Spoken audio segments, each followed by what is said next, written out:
The guardian की article को देखिए जिसमें एक रिसर्च के बारे में बताया गया है कि कैसे डिस्ट्रैक्शन की वजह से लोगों की आईक्यू में 10 पॉइंट फॉल देखा गया। और भी ऐसी बहुत सारी रिसर्चेस से पता चला कि डिस्ट्रैक्शन से हमारी कंसंट्रेशन और प्रोडक्टिविटी पे पुअर इफेक्ट देखा जाता है। तो आखिर ऐसा क्यों है कि हम डिस्ट्रैक्ट हो जाते हैं? इसके मेनली 3 रीजंस हैं। Number 1 is loss of interest. हम जब अपनी पढ़ाई या अपने टॉपिक में इंटरेस्टेड नहीं होते हैं तो हम बहुत ईजिली अपने आसपास की चीज़ों से, स्मार्टफोन, गैजेट्स और भी बहुत कुछ हो रहा होता है, तो हम उससे ईजिली डिस्ट्रैक्ट हो जाते हैं। Number 2 is tiredness. जब हम थक गए होते हैं या स्ट्रेस्ड होते हैं तो भी हम अपनी प्रेजेंट स्टडीज से इंटरेस्ट खो बैठते हैं और डिस्ट्रैक्ट हो जाते हैं। Number 3 is we don't know what to start with. जब हमें ये पता नहीं होता कि हमें डे को कौन से टॉपिक या कौन से चैप्टर से स्टार्ट करना है, तो भी हम बहुत ईजिली अलग अलग वेज में चले जाते हैं, स्मार्टफोन में देखने लगते हैं, इंस्टाग्राम, ट्विटर, और हम डिस्ट्रैक्ट होते हैं। तो आइए जानते हैं 5 टिप्स के बारे में जिससे हम डिस्ट्रैक्शन को अवॉइड कर सकते हैं और अपनी स्टडीज़ पर फोकस कर सकते हैं। Number 1 is study place. Study place मतलब जहाँ आप अपनी सेल्फ स्टडी करते हैं।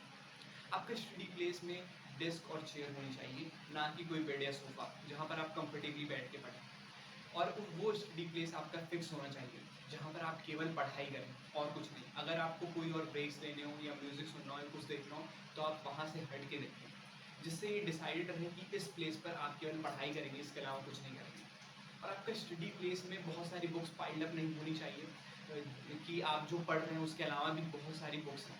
आप उन्हीं चीज़ों को अपनी डिस्क पर रखें जो आप उस टाइम पर पढ़ रहे हैं, और सारी चीज़ों को अपनी डिस्क से दूर रखें, वरना आपको एक टेंशन, स्ट्रेस आता है कि इतनी सारी बुक्स हैं, कैसे कवर करूं। Number 2 is make to do list. ये बहुत इंपॉर्टेंट पॉइंट है। जब हमने डिस्ट्रैक्ट होने के रीजंस में देखा कि उसमें से एक रीज़न होता है कि हमारे पास उस दिन के टारगेट नहीं होते। हमें रात को सोने से पहले या सुबह उठने पर एक टू डू लिस्ट बनानी चाहिए, जिसमें हम उन सारे टॉपिक्स या उन सारे चैप्टर्स को लिखें जो हमें उस दिन कंप्लीट करना है। और ये भी ज़रूरी नहीं है कि आपको अपनी टू डू लिस्ट को 100% कंप्लीट करना है। आप अपनी टू डू लिस्ट को डिफिकल्ट बनाइए, और अगर आप उसे 80% तक भी कंप्लीट कर पा रहे हैं तो वो बहुत अच्छी बात है।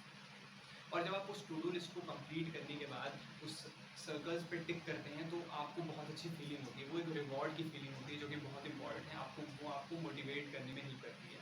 वो आपको खुद से इंस्पायर करती है कि अगले दिन आप फिर से टू डू लिस्ट बनाएंगे और फिर से इतना आप अपना 100% देंगे। Number 3 self discipline and delete. अब आपने टू डू लिस्ट तो बना लिया, लेकिन उसे फॉलो करने के लिए आपको डिसिप्लिन चाहिए और ये बिलीव चाहिए कि अगर मैं इन छोटे छोटे टारगेट्स को करता रहूँगा तो मैं अपने एक बड़े टारगेट जो कि मेरा एग्जाम है उसको मैं क्रैक कर पाऊँगा। तो आपको बिलीव भी रखना होगा कि मैं इस टारगेट को अचीव कर पाऊँगा, और ये डिसिप्लिन से आपको उस टू डू लिस्ट को फॉलो करना होगा कि जब तक आपके वो टारगेट्स खत्म नहीं हो जाते तब तक आप अपनी पूरी मेहनत लगाएं, आप अपना 100% दें उस दिन में उन टू डू लिस्ट को कंप्लीट करने में।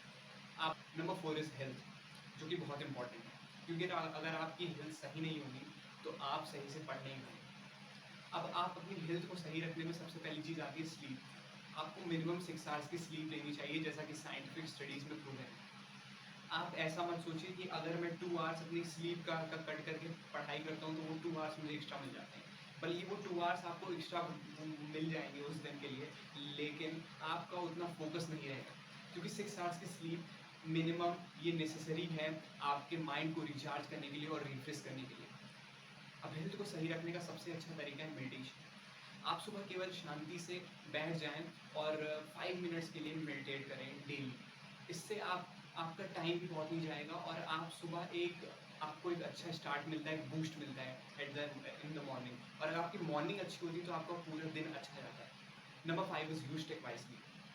अब हम आज की जनरेशन में ये तो बोल नहीं सकते कि हम अपनी पूरी प्रिपरेशन जर्नी में अपने फ़ोन, टैबलेट्स को उनसे दूर रखें, क्योंकि अगर हम इन सब से दूर हो जाएंगे तो हम और सब लोगों से पीछे हो जाएंगे, क्योंकि हमारी ऑनलाइन कोचिंग्स, डाउट, बहुत सारी चीज़ें हैं जिसमें ये हेल्प करते हैं, लेकिन इसे हमें बहुत ज़्यादा वाइजली यूज़ करना पड़ेगा। जैसे आप बहुत से सोशल मीडिया ऐप्स ना रखें, जैसे इंस्टाग्राम, ट्विटर, इन सब की आपको प्रिपरेशन के दौरान ज़रूरत नहीं होती है, तो आप इसको अपने डिवाइस से अनइंस्टॉल रखिए। ये सबसे बेस्ट वे होता है आपको बचाने का। और आप अपनी सेल्फ स्टडी करते वक्त अपने फ़ोन की नोटिफिकेशंस को बंद कर दें या उसे अपनी स्टडी प्लेस से दूर रखें। और आप हर एक टारगेट्स के बाद अपना मूड रिफ्रेश करने के लिए फ़ोन देख सकते हैं 5 मिनट्स के लिए।